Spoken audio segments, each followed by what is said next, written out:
Hello friends, आज की video में आपका फिर से स्वागत है। आज का हमारा टॉपिक है कि प्रॉपर्टी की रजिस्ट्री वाले दिन हमें किन बातों का ध्यान रखना चाहिए।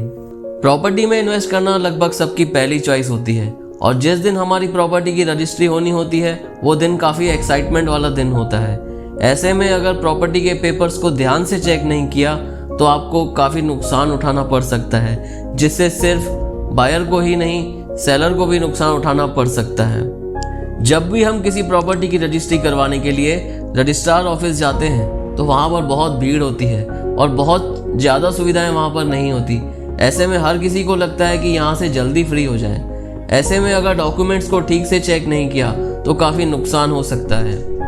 कई बार ऐसा भी देखा गया है कि हमने जिस भी लॉयर को अपॉइंट किया होता है वो भी आपको आपका नाम, एड्रेस, आधार नंबर, पैन नंबर चेक करने को कहते हैं और जल्दी की वजह से हम बाकी डिटेल्स चेक नहीं करते। इसके लिए जब भी रजिस्ट्री होनी होती है उससे कम से कम 2 दिन पहले रजिस्ट्री की ड्राफ्टिंग की कॉपी अपने पास मंगवाकर अच्छे से चेक कर लें और रजिस्ट्री से पहले आपने जो भी टर्म्स पे डील की है वो सारे पॉइंट्स ठीक से चेक कर लें। कई बार ऐसा भी देखा गया है कि जिनसे हम रजिस्ट्री की ड्राफ्टिंग बनवाते हैं उनके पास ड्राफ्टिंग का फॉर्मेट रेडीमेड होता है और वो उस फॉर्मेट में आपकी प्रॉपर्टी के हिसाब से कॉपी पेस्ट करके आपकी ड्राफ्टिंग को रेडी कर देते हैं। ऐसे में मिस्टेक होने की संभावना बनी रहती है। आप चाहे एग्रीकल्चर लैंड खरीद रहे हो या फ्लैट, मकान या कोई कमर्शियल प्रॉपर्टी, हर प्रॉपर्टी की अलग अलग कंडीशन होती है, अलग अलग शर्तें होती हैं। ऐसे में कुछ पॉइंट्स उस ड्राफ्टिंग में जोड़ने हो या हटाने हो तो इन सब बातों के लिए आपको पर्याप्त समय चाहिए होता है।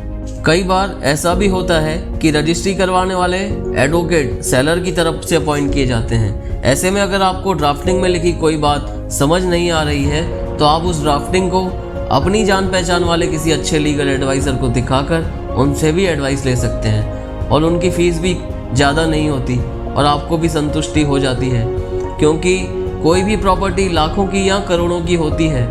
ऐसे में अगर आपको कोई चांस बिल्कुल भी नहीं लेना चाहिए, क्योंकि कोई भी व्यक्ति अपने जीवन भर की मेहनत की कमाई लगाकर किसी प्रॉपर्टी में इन्वेस्ट कर पाता है। कई बार ऐसा भी देखा गया है कि जब हम किसी प्रॉपर्टी की डील करते हैं तो उस प्रॉपर्टी के पेपर्स की केवल फोटोकॉपी देख करके ही डील डन कर देते हैं, जबकि हमें बुकिंग अमाउंट देते वक्त ही रजिस्ट्री के ओरिजिनल पेपर्स जरूर देख लेने चाहिए। अगर किसी कारण से आप उस वक्त रजिस्ट्री के ओरिजिनल पेपर्स चेक नहीं कर पाए तो रजिस्ट्री से पहले सेलर से आपको ओरिजिनल पेपर्स आवश्यक रूप से दिखाने को बोलना चाहिए और उनसे पिछले मालिक की रजिस्ट्री की ओरिजिनल कॉपी भी उनके पास होना बहुत ज़रूरी होता है। कुछ जगह पर ऐसा भी देखा गया है कि उस प्रॉपर्टी पर कोई लोन लिया गया होता है और उसके ओरिजिनल पेपर्स बैंक के पास मॉर्गेज होते हैं। रजिस्ट्री से पहले चेक करें कि उस प्रॉपर्टी का कोई टैक्स या बिजली पानी का कोई बकाया तो नहीं। उन सब की रिसिप्ट आपको ज़रूर चेक करनी चाहिए। साथ ही रजिस्ट्री से पहले उस प्रॉपर्टी का कब्जा जरूर चेक करें।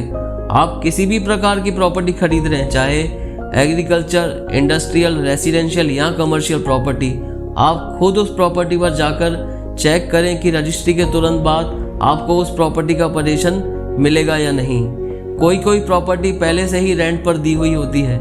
ऐसे में आपको पहले ही तय करना होता है कि आप उस किराएदार को उस प्रॉपर्टी खरीदने के बाद किराए पर देना चाहते हैं या नहीं।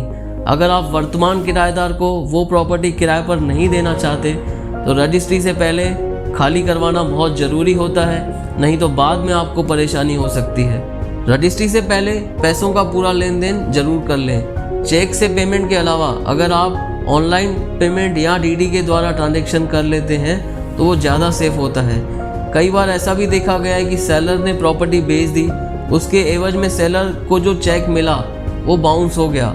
ऐसे में सेलर ने तो रजिस्ट्री के तुरंत बाद प्रॉपर्टी का पोजीशन दे दिया।